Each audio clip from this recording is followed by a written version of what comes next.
done, I'm happy to introduce today's speaker, Maralee Schwartz. Maralee Schwartz spent 30 years at the Washington Post, mainly as a political reporter and editor. As national political editor, she led an award-winning team of reporters in coverage of the White House, campaigns, and Congress. In the fall of 2007, she was a fellow at Harvard's Institute of Politics. Maralee left the Post in August 2008 to be the Edward R. Murrow visiting lecturer at Harvard's Kennedy School. She remained at the Kennedy School for another semester as a fellow at the Shorenstein Center on Media, Politics, and Public Policy, where she wrote a paper on nonprofit journalism. She returned to the Post as interim political editor to manage coverage of the Obama healthcare legislation. Maralee has been a judge for numerous journalism awards and a contributing editor for the Columbia Journalism Review. She is a member of the Shorenstein Center Advisory Board and collaborates on book projects. With one last reminder to keep muted and post your questions to Zoom chat, I'm delighted to turn the floor over to Maralee Schwartz. It's all yours, Maralee. Thank you so much. And Francie, thank you for the prayer. That actually could be my speech. About doing all of that would definitely de-Trump the news. So what I'm going to talk about is, I wish I could tell you that I had a magic key to de-Trump Trump from the news literally, and it meant no Trump, but that's not going to happen. Although Stephen Colbert has come up with a good idea, he simply doesn't say his name. He refers to him as the one who must not be named, or the former guy, or among other orange things. But we can't do that as journalists. What I'm talking about is a matter of focus approach. It's not about not covering Trump. It's about how he and Trumpism are covered, and also how the Democrats are covered. Trump was often covered without explaining what the effect of his policies would be, and once he was in office, how harmful they could be to segments of society and our democratic institutions. We've never had a political phenomenon like Trump. Did not know how to cover someone who broke all sense of normalcy. What journalists did realize was that very quickly was that he was great for business. Readership and viewership skyrocketed. What they also may have realized, but took too long to convey, was that he was bad for democracy. As one journalist described political coverage, process-oriented, conflict-oriented, driven by the imperatives of standing out and getting attention. Close quote. It was Trump, Trump, and it created a sugar high. The coverage failed to communicate impact. Reporters weren't out in the country talking to people. False narratives, many created by Trump, developed and stuck, reinforced by Fox and social media. Trump undermined an already flagging trust in the media. Reporters were the scum of the earth. The media became politicized. Now, that is not to say there hasn't been terrific journalism in the past 6 years. There have been amazing, awe-inspiring investigations during the campaign and into the Trump administration. What I'm talking about is daily coverage, the coverage that informs what we call, or what I call, the public square conversation about politics. For the most part, journalists stuck to the traditional formula, cover both sides the same. That's what's fair. And actually, that is what precisely turned out not to be fair. Mainstream journalists want their work to be perceived as fair-minded, nonpartisan. They want to defend themselves against charges of bias, and that's great. They should. But then as Trump revealed himself throughout the campaign and in his presidency, and the GOP aligned with him, journalists were equalizing the unequal. Both parties are not the same. Trump is not just an outlier. The Republican Party has become a threat to our democracy.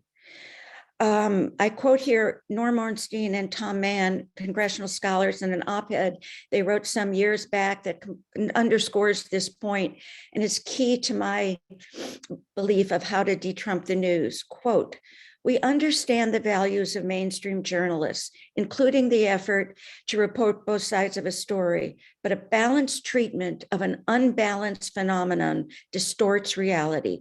If the political dynamics of Washington are unlikely to change anytime soon, at least we should change the way that reality is portrayed to the public, close quote. Trying to turn a valid election or calling what happened on January 6th, legitimate overturn of a valid election, or calling what happened on January 6th, legitimate political discourse is not equal in significance to Biden's policy mistakes or legislative failures. You can look back on some of the headlines about Biden and you would think his administration was on the verge of collapse. Media does have a responsibility to hold everyone to an honest and even standard. And to get biblical here, all sins are not equal, but justice should be equal. The schisms in the Democratic Party and its failures at message must be covered, but not in the same way as a party that treats its crackpot leader as a savior and follows him down the political path to autocracy, all the while chipping away at the foundations of democratic institutions. One of the initial challenges for journalists was explaining to the public how Trump was different. It wasn't just that he was saying things that were not true. Voters think that politicians say things that aren't true all the time. Apologies, Representative Frost. What wasn't made clear to readers was the context, the intents behind them, and the consequences of the lies. You remember COVID will be gone by Easter. Go to church. Infection soared. Reporters needed to show the impact on our democratic institutions, the emasculating of the Justice Department, the money taken from military housing to build the wall. What happened to that housing? Hollowing out the Foreign Service, as well as the impact on the GOP.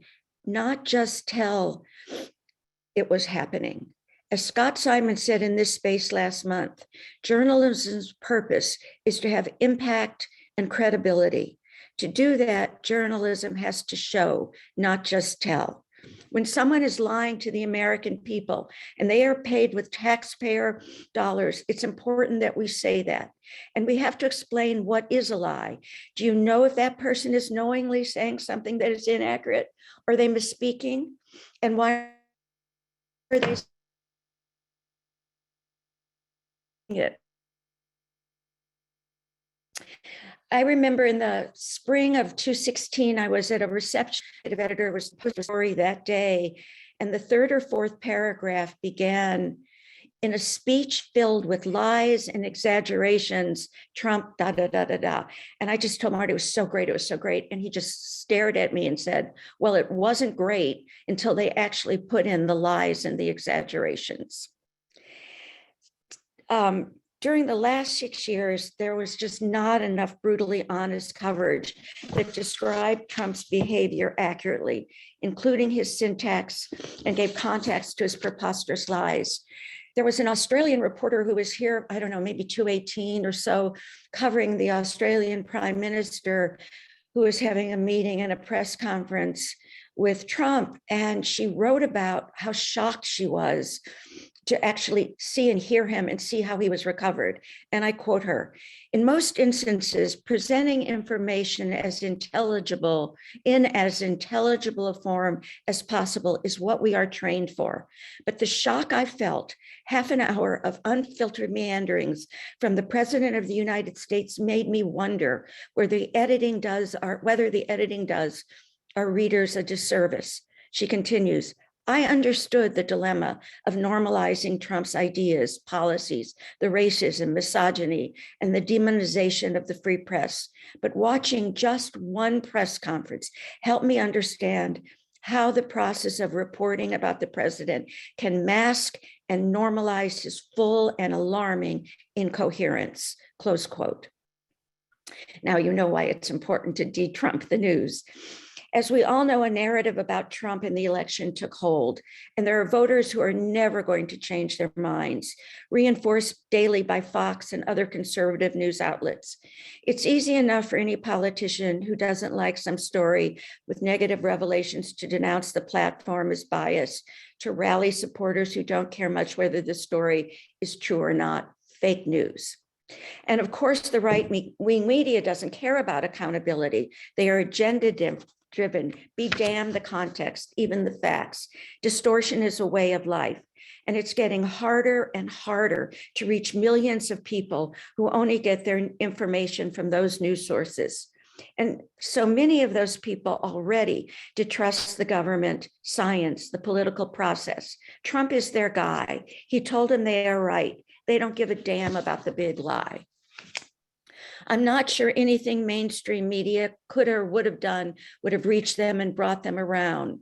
Media is so polarized, people can't agree on a set shared of facts, much less reality. Faith in media is dropping, and readership and viewership has been plummeting, especially since the election. It's imperative that mainstream news figures out how to reach and bring Americans who are in the middle and have been turned off back into the political conversation about what is happening in this country. I think January 6th has been a powerful agent in doing that.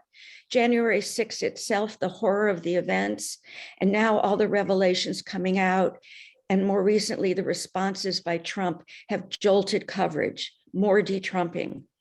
I believe showing the threats to our democratic institutions may be the only way to get those readers' attention and get them back involved.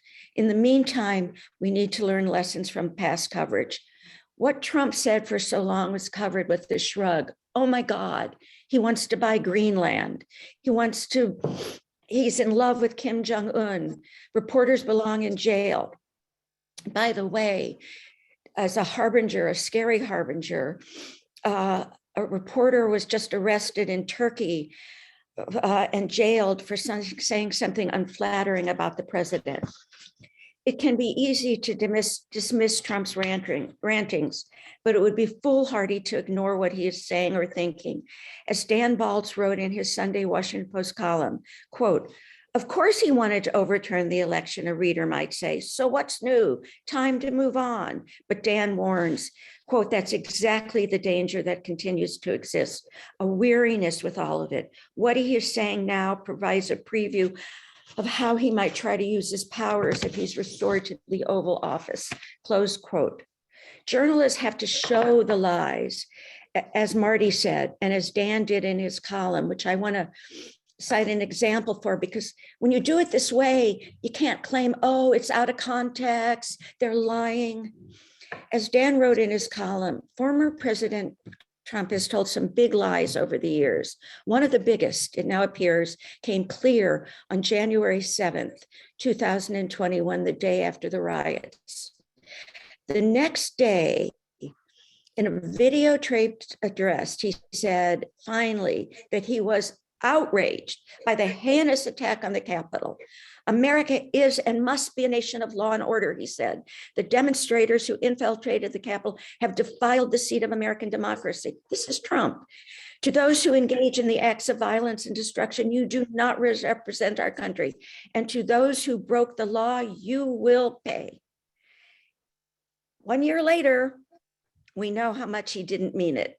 Speaking recently in Texas, he said, "If I run for president in 2024 and I win, we will treat those people from January 6th fairly. And if it requires pardons, we will give them pardons because they are being treated so unfairly." You see it there. The same goes for the narrative that January 6th was not what it was. When the RNC puts out a statement that January 6th showed ordinary citizens engaged in legitimate discourse, but reporters just don't repeat that, they show it. TV and print just did that. There's photos, there's videotapes, there's interviews. And in this case, especially from the material from the committee, it makes it so very hard to deny what happened. Pence no longer is, McConnell yesterday. As I said, this event has motivated journalists. Reporters have become very effective in communicating what led up to January 6th and what happened. As Washington Post columnist Margaret Sullivan put it, journalists must remember that they are not just covering the political sausage making, the horse race, but illuminating the larger purposes of politics and the work of governance. That is de-Trumping the news. And we are not seeing enough of this illumination with the Biden coverage. We see stories he has done. We see stories of what he's done, and not just the TikTok. We have to see stories of what he's done, not just the TikToks, not just the failures, which do have to be reported.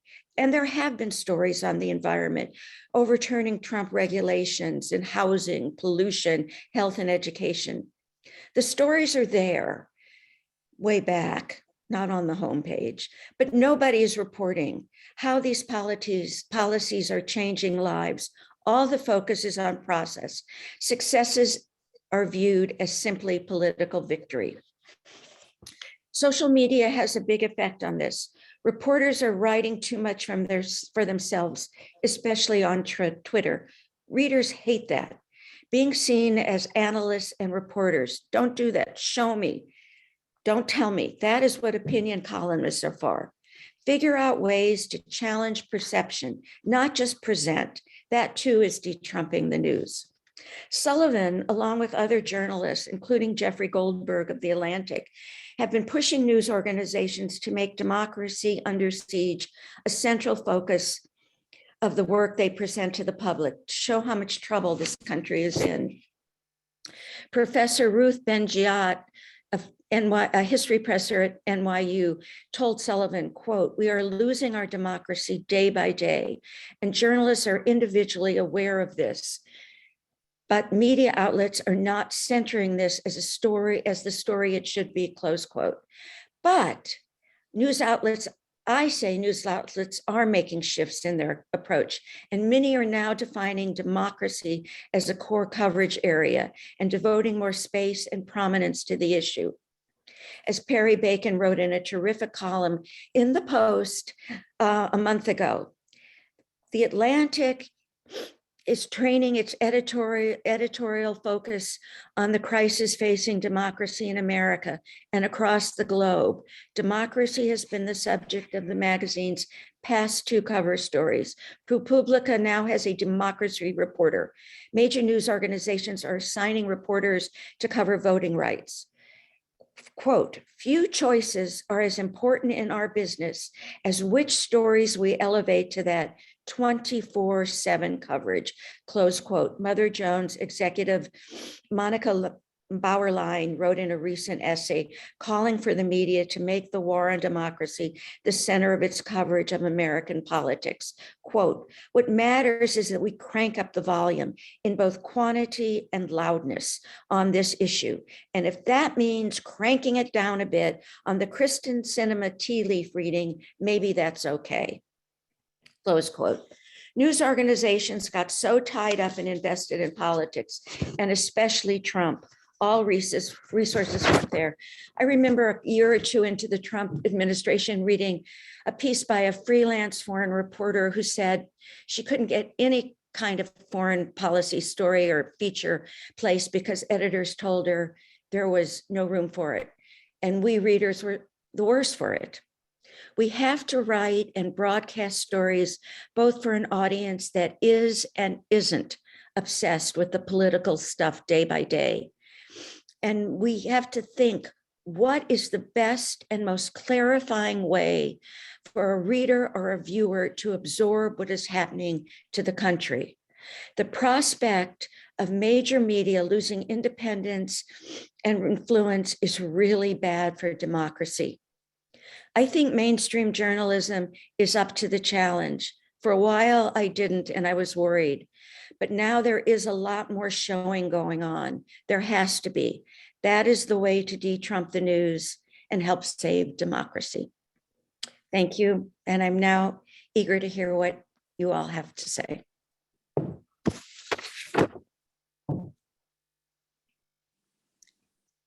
Thank you, Maralee, for your excellent presentation, De-Trumping the News. You've certainly given us a lot to think about.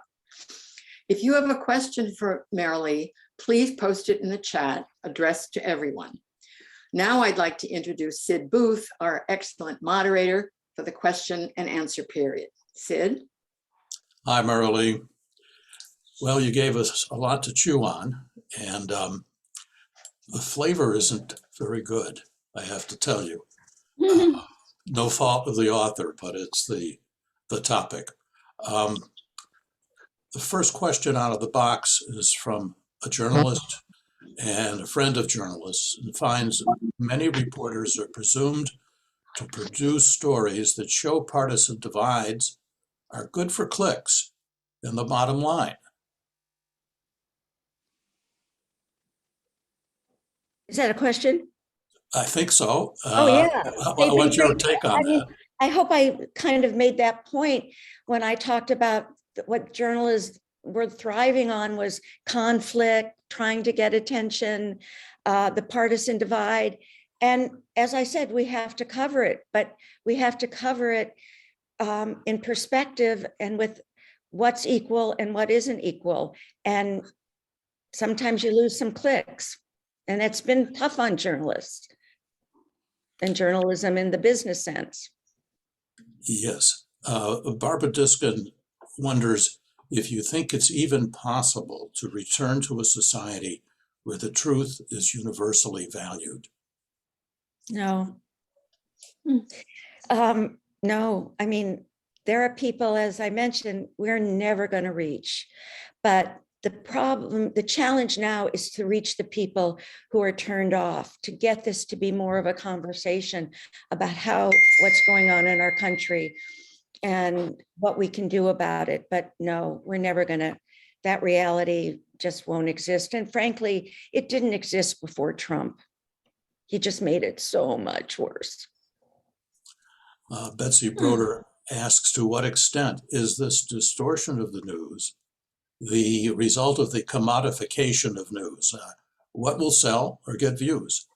Please share your thoughts on what a not-for-profit news system how it might work and might address this market-driven news business.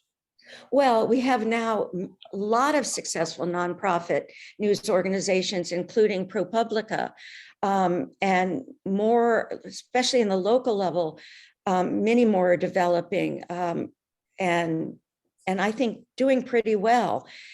Here I become a defender of journalism. I know there's a lot of cynicism of journalism. And yes, the clicks are important and the coverage is important and it's important to the business model, but journalists are not only motivated by getting clicks or viewers, they're motivated by public service. I was there 30 years. For the most part, there were days I wasn't proud of what we did, but most of the time I was in awe of what we did.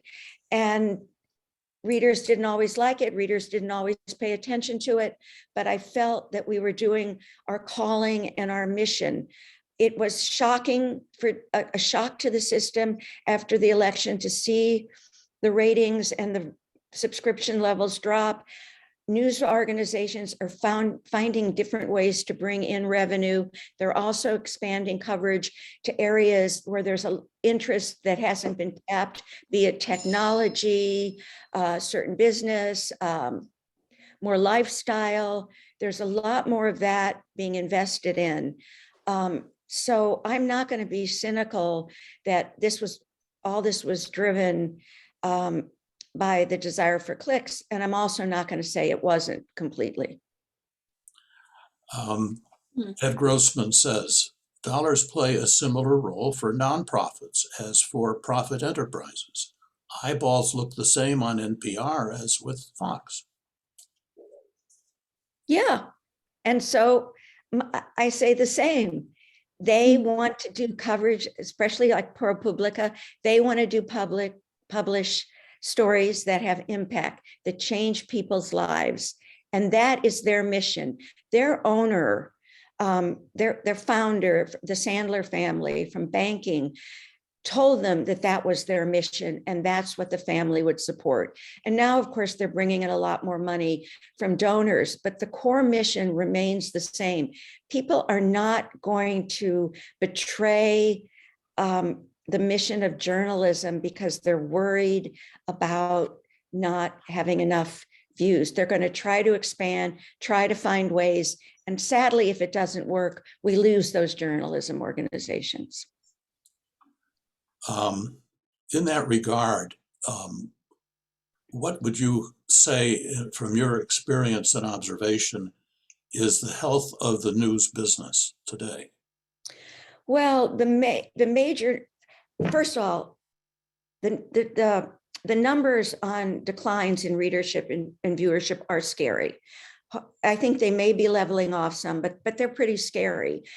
But as I also said, news organizations, the Post, the Times, the Journal, many of the main, even the Boston Globe, which was struggling so much, are stabilizing, and some are doing more than stabilizing. And no, it does help to have a billionaire owning you, who doesn't, by the way, interfere. But I think the expansion of the newsletters, the podcasts, selling certain technological, which I know nothing about, technological platforms that the Post has developed to other organizations. All this brings in money and it's helping. Local news organizations are struggling the most. And there has been a surge of grant giving to those. There has been a focus in the foundation community to help to support those. And I think some of them have been able to create a paying subscriber community. The thing of it is about the Times makes most of its money from its cooking app and from its technological wired how to do thing. And yes, their subscriptions are amazing, but the daily is a big money source for them. So you have to look at journalism now, not the way we looked at it when I went there in 1979, 1980, through the 90s. It's expanding and changing and trying to reach readers in many different ways and reach funders and sponsors and advertisers. Well, in that connection, you got your start in '79. What would you say to the person who's in high school now thinking about, I'm going to major in journalism, but should I? What would you say to those I folks? actually, over the years, especially my time at Harvard, talked to a lot of would-be journalists, and some of them, I'm very happy to say, are very significant bylines, which you would recognize now. But what I've said, it's hard to get in. The internships are very helpful. It's hard to get internships. But what I would say is write, and read. Learn about pacing, learn about forms, learn about what's important, learn how to read stories and understand why they were structured that way. And then think smaller rather than larger. I started as a researcher. Start on local platforms, start on online platforms. There's a lot of movement now in journalism. It was in the recession and into the early teens, it was really hard to get jobs in journalism. It's a little easier now, but it is a challenge, but there are more and more openings. A lot of them are in the social media aspect of journalism, but I also see young journalists who started out on the social media side of a news organization are doing overnights, reporting, gathering. They move into more significant jobs. And so I would say, get yourself ready with your skills, know your ambitions, and be willing not to think I'm going to be at the New York Times or the Washington Post on the national staff, or maybe even the local staff right away. I'm just not, but I might be on the morning mix, or I might be setting up, working on podcasts. There's a lot of movement now within journalism. I think your comments address the craft of journalism well, and the options that might become available, which are much different than when we started out. Much different. But what kind of intellectual preparation should a journalist have today? Should he or she get the widest possible education? Is it Well, necessary to go to a journalism school? I didn't go to journalism school. I majored in English Lit and minored in art history. So I traveled a far distance, and I believe the whole time I was at the Post that helped me.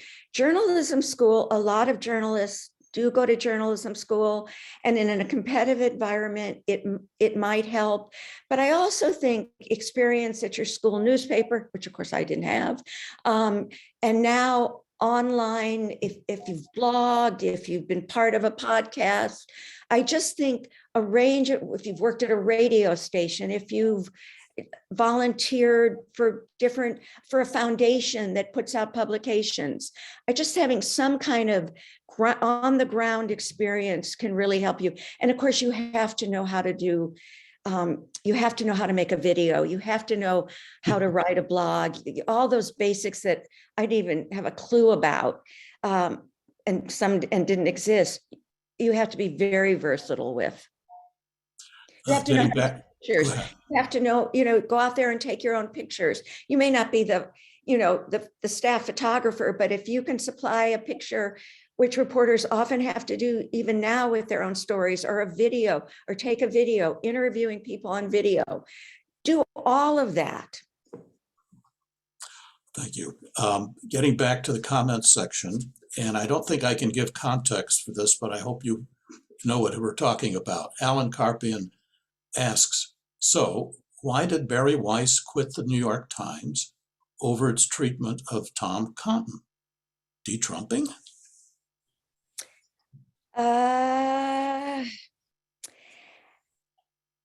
I think, look, I'm not at the Times and I don't know Barry Weiss personally. So all I've done is her reading.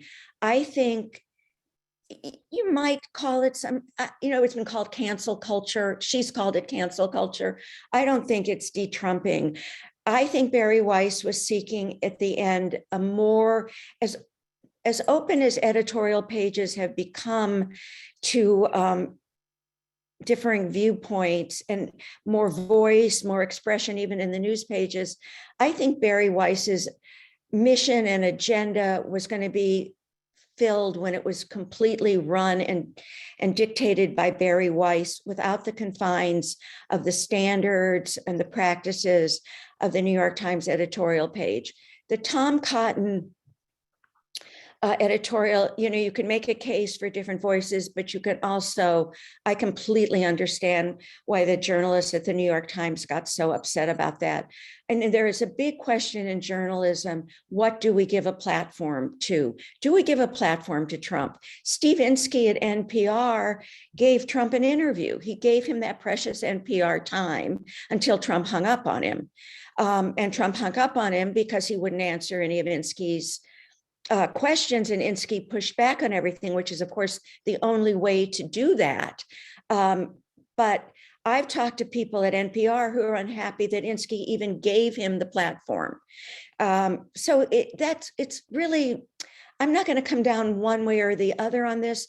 The one thing I will bring up, I do agree, it's a little bit different, but talking about Trump, I'm kind of skewing a bit. But when Jeff Zucker, the now not president of CNN, made a decision that when Trump was going to give a news conference on January 6th, despite his advisors' advice not to, Zucker told his staff, we are not covering that. We are not covering any live event that Trump comes to or is at unless and until he announces for president. And ultimately, Trump canceled that news conference because no major news organization being their coverage. I mean, I think a lot of news organizations have agreed with Zucker. And again, it's not saying we don't cover what he says, but there are questions in my mind about giving him a platform, which I know went far afield from Barry Weiss. Bari Weiss did what she wanted to do. And my guess is that at some point, given Substack, and that Substack has become a very successful publishing platform for a lot of journalists, and I think she's probably making a lot of money and saying exactly what she wants to say, that's was a good choice for her. In the chat, we have Laura Ferguson asking about whether there should be more columns like Glenn Kessler's fact-checking that appears only a couple of times weekly. Well, during the election, Fact Checker appeared daily. And other news organizations all across the country. CNN has a wonderful fact checker, Daniel Dale. And I think the Times started fact checking. All the major newspapers started fact checking. You see it less now because it isn't coming at you as a turbo engine of lies. But I think the fact checking is essential.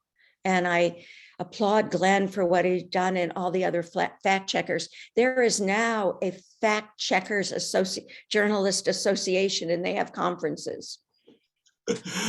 Edward Levin, or Levin, I don't know. Media has been critical, but the original sin was covering him so much pre-election, which puts eyes on him and got him election, and they keep him in the public eye even today.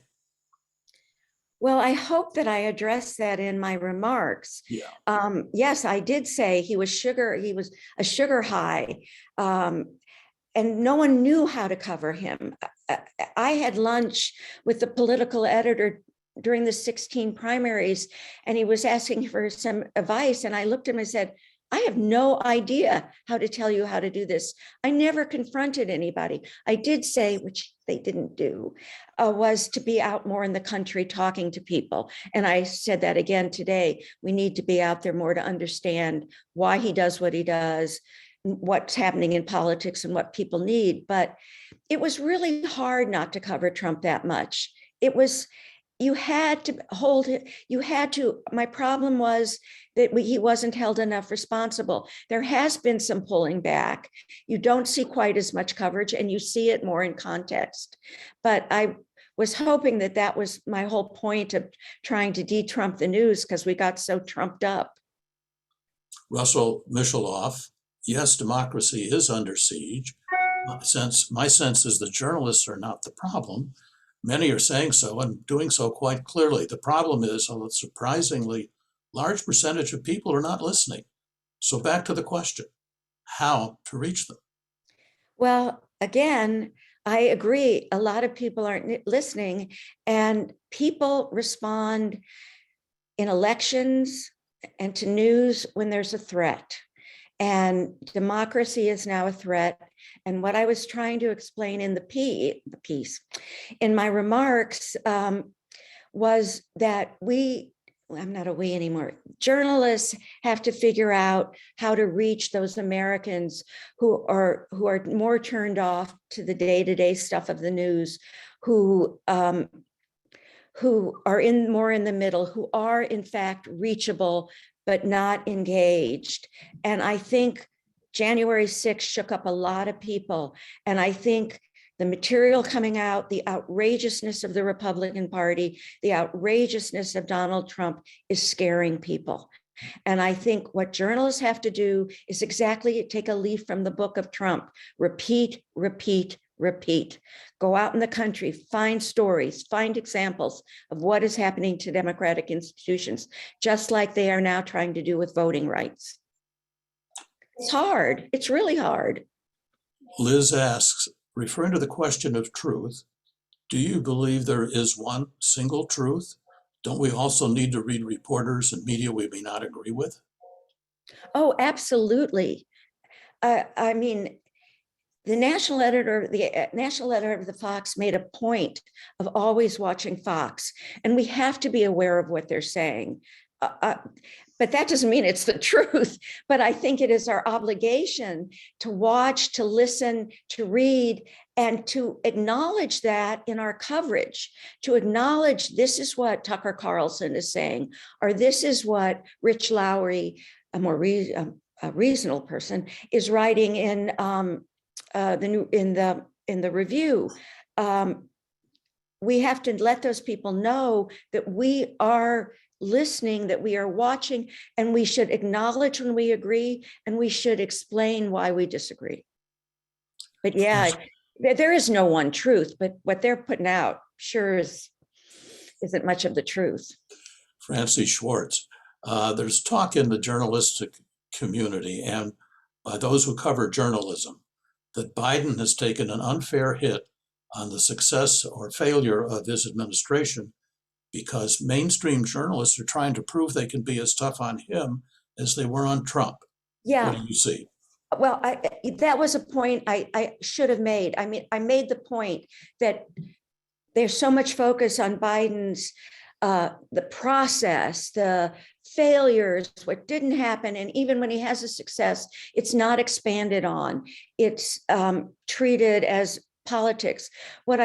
And I agree with Francie when she says, I really believe in the beginning of the administration, there was this, well, we got to show. We were so hard on Trump. We called him a liar. We called him this. We said he couldn't lift a glass of water. We have to do that to Biden.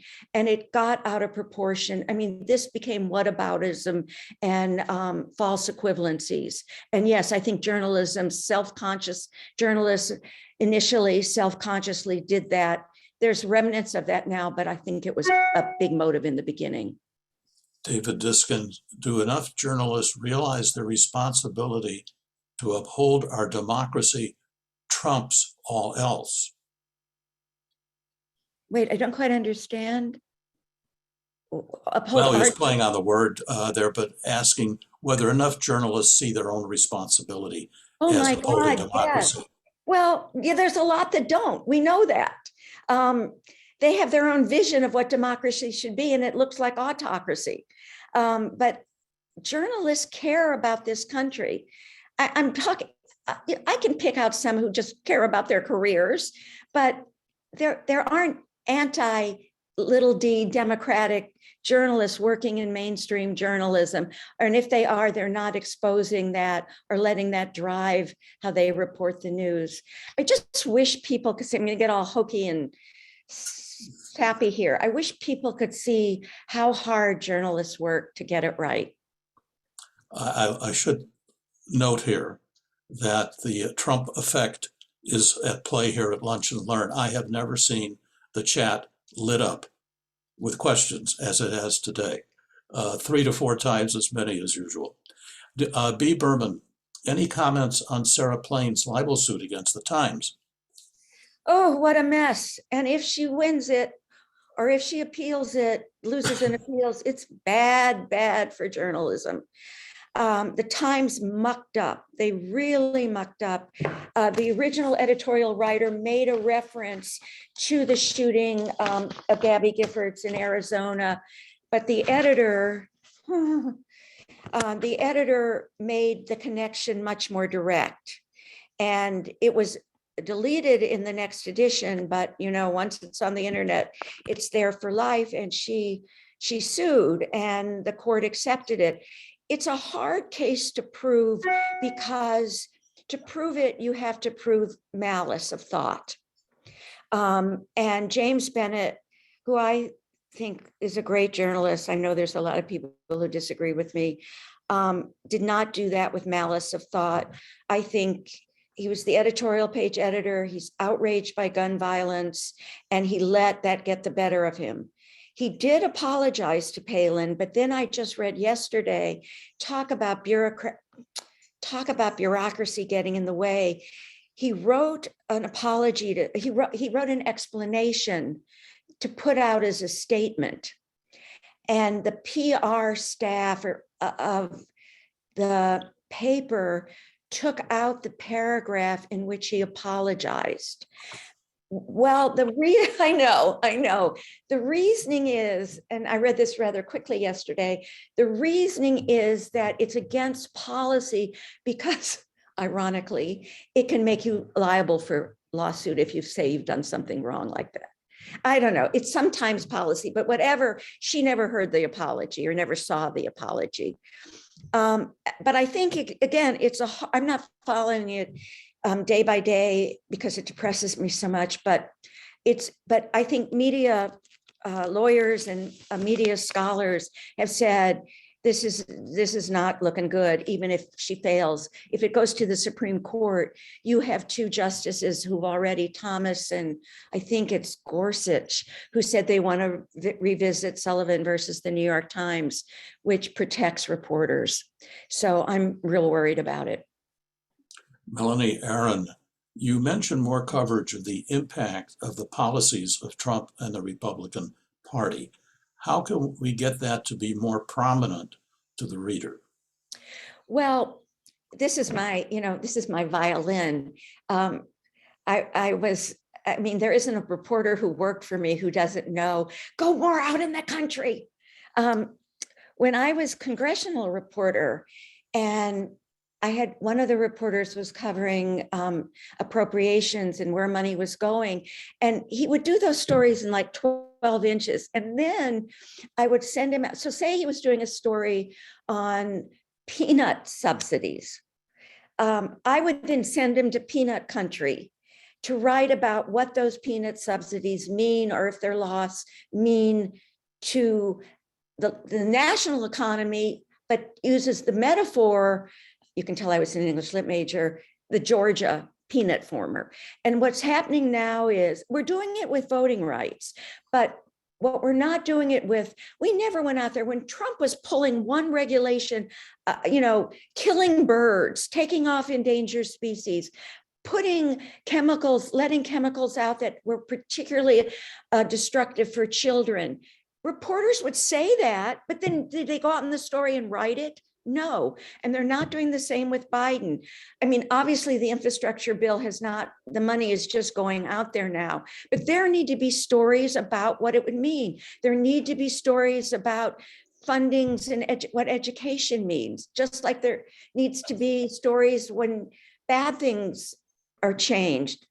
And if you write compelling stories and if you put people in them, they get on the front page or they get on the homepage front and people read them and they understand what's happening. And that's what's missing too much in journalism. Alan Carpian again, why aren't Black conservatives like Glenn Loury and Robert Woodson covered by the media? Is that de-Trumping? No, that's not de-Trumping. I don't know why they're not covering the media, because I can't answer that because I don't know what news they're making. I assume if they were making news that was relevant to a story or relevant to what their impact on society, they would get covered, but I don't know how to answer that.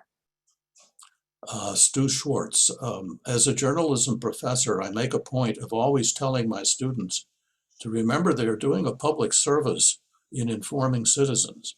It's not about the clicks or the ratings, though those do play a part. But if you're a committed journalist, you realize your responsibility goes way beyond the commercial side of journalism. Yes. Okay. Every word. That's what they need to be taught. And they also need to be taught, I think part of being a good journalist, and we lost this with Trump, and this is part of my de-Trumping. I mean, there's two things I always thought of as an editor. And some of it was pre-internet when there was endless space, but I always thought less is more and show, don't just tell. And I think to do both of those things, you have to figure out what's the most important thing in any story that you want to tell the reader. And then everything else in the story should inform that. And I think that was lost a lot. Journalists know how to do that. And that was lost a lot in the Trump coverage because everything was thrown out there. You talked about the role of nonprofits. I wondered if you could comment a little bit, if you're familiar with it, with the Institute for Nonprofit News and what it's trying to do in communities all around the country. Well, the only thing I'm familiar with is that they're doing good and they're bringing money and training, which is equally important to local newspapers and to news deserts. And I think that should be supported wholeheartedly.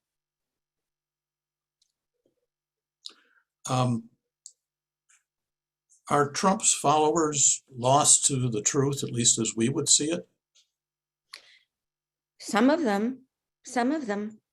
Yeah, I mean, they're already so anti-government, so distrustful of the media, so distrustful of politicians.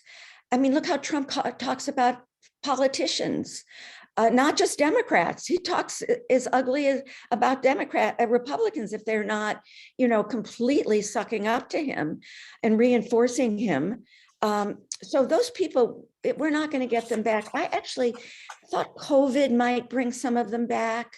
I even kind of thought maybe January 6th would bring some of them back, but I think that those two events are more bringing back some of the people who turned off.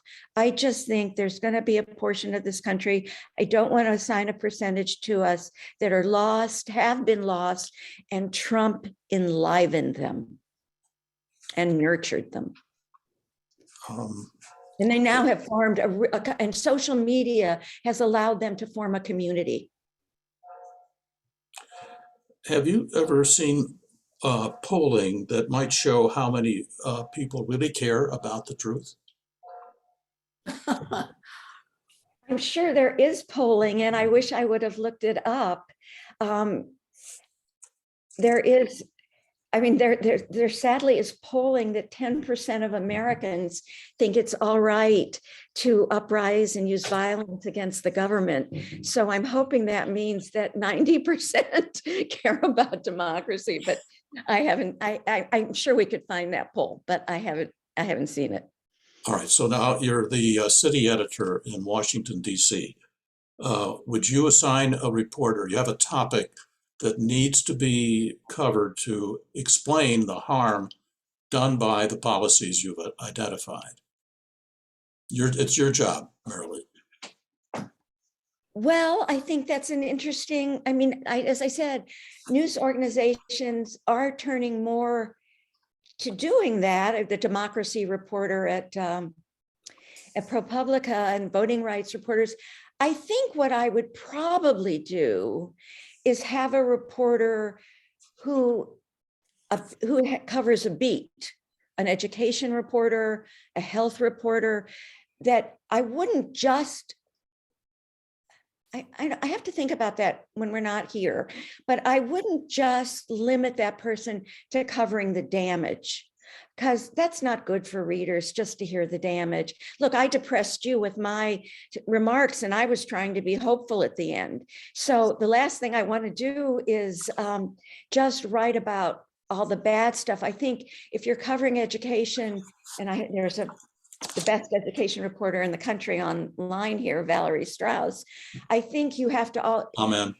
I think that you have to cover all that's falling apart in our schools and the reason why, and the policies, some that come from the federal government, some that come from local government, but you also want to provide readers with some answers and show things that can work, and also encourage the current administration or the current government, local government, to figure out ways to fix the wrongs.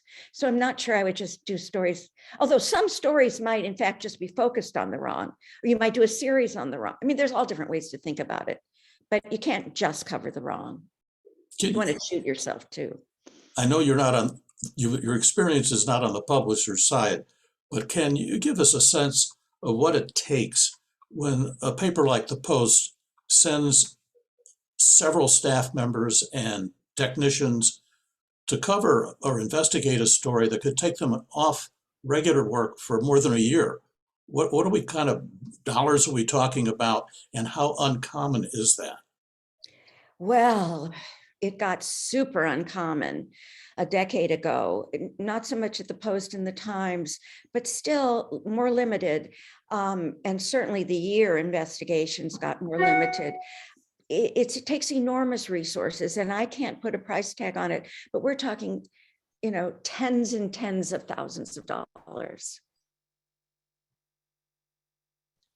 Well, I think we've exhausted our budget for questions. Indeed. And I want to thank you just personally for what you brought to us today. It's been I can't say a pleasure. It's been informative. Well, I hope that people, despite what has happened to journalism in many ways, that people can appreciate that journalism is finding muscle to figure this out, to find ways to de-Trump the news, even as it is covering Trump, and that we can restore and reinvigorate a lot of faith in the institutions of this country, because we are in a lot of trouble. Thank you for having me.